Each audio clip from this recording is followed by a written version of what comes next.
6 నెలల్లో పెళ్లి పథకంలో చేరండి. మీ ప్రియమైన వారికి 6 నెలల్లో పెళ్లి చేయండి. కృష్ణ సాయి బ్రాహ్మణ వివాహ పరిచయ వేదిక బ్రాహ్మణులకు మాత్రమే. మరిన్ని వివరాలకి కాల్ 8855592015 లేదా 9000333990.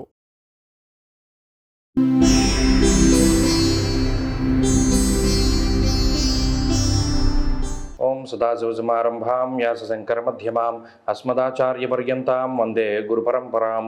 జ్యోతిషశాస్త్రాన్ని భావితరాల వారికి ప్రసాదించిన ఋషుల యొక్క పాదపద్మాలకి నమస్కారం చేసుకుంటూ, అలాగే నాకు జ్యోతిష విద్యను నేర్పిన గురువర్యులు జ్యోతిష బ్రహ్మ కీర్తిశేషులు శ్రీ ఏరంకి సూర్యనారాయణమూర్తి గారు, సూర్యశ్రీ దైవజ్ఞ గారి యొక్క పాదపద్మాలకి నమస్కారం చేసుకుంటూ, ఓం శ్రీ మహాగణాధిపతి నమః, శ్రీ గురుభ్యో నమః, హరి ఓం.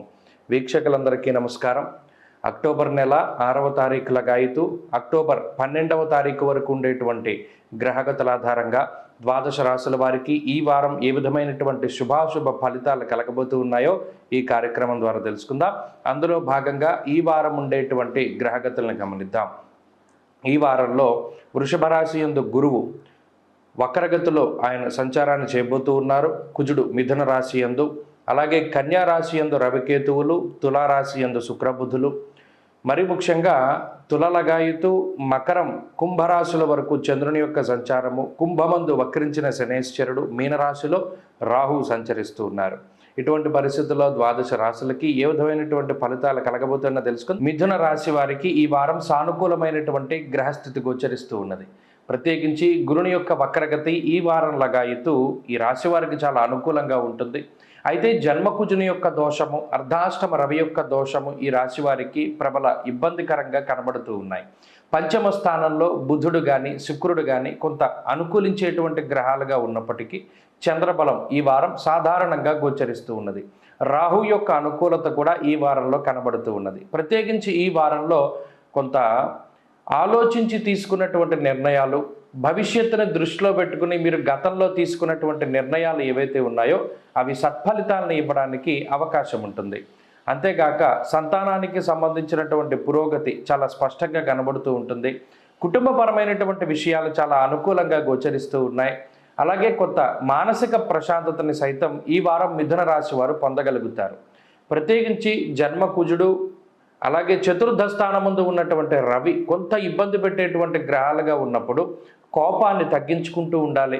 అలాగే ఎక్కువ సందర్భాల్లో కుటుంబంతో కలిపి ప్రయాణం చేద్దాం అనుకునేటువంటి పరిస్థితులన్నీ కూడా కొంత వాయిదా పడేటువంటి అవకాశం ఉన్నది. అలాగే అంతఃక్లేశ గృహశ్ఛిద్రం అనేటువంటి శాస్త్రవచనం ప్రకారం ఇంటి గుట్టు బయటపడుతూ ఉంటుంది. కొంతమంది వ్యక్తులు ప్రత్యేకించి మీ ఇంటి రహస్యాలను తెలుసుకోవడానికి ప్రయత్నం చేస్తూ పలానా ఇబ్బందులు వీళ్ళు ఎదుర్కొంటున్నారు అనేటువంటి చెడు ప్రచారాన్ని బంధువుల్లోనూ మిగతా మిత్రుల్లోనూ చేస్తూ ఉంటారు. అది కొంత మీకు మానసిక అశాంతిని కలిగిస్తూ ఉంటుంది.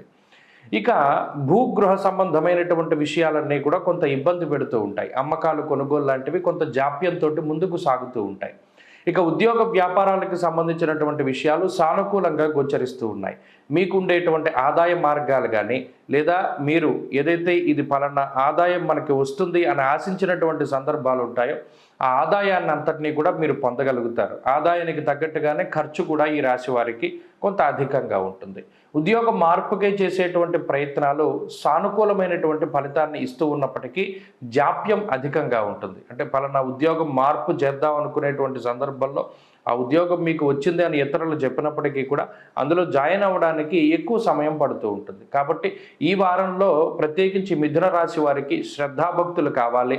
సహనం అనేటువంటిది చాలా ముఖ్యం. దాని ద్వారా అనేక రకాలైనటువంటి సమస్యల నుండి బయటపడుతూ ఉంటారు. అలాగే విద్యార్థులకి గ్రహస్థితి చాలా అనుకూలంగా ఉన్నది. ఇది దూర విద్య, విదేశీ విద్యలకి ప్రత్యేకించి ఉపకరిస్తూ ఉంటుంది. వైద్య విద్య కోసం లేదా అందులో ఉన్నటువంటి వారికి చాలా సహకరిస్తూ ఉంటుంది. స్త్రీలకు ప్రత్యేకించి ఇదే రకమైనటువంటి గ్రహస్థితి అన్వయం అవుతూ ఉన్నది. మిథున రాశి వారి ఈ వారం మరింత అనుకూలమైనటువంటి ఫలితాలని సాధించడానికై సుబ్రహ్మణ్యారాధన చేస్తూ ఉండడం చెప్పదగినటువంటి సూచన.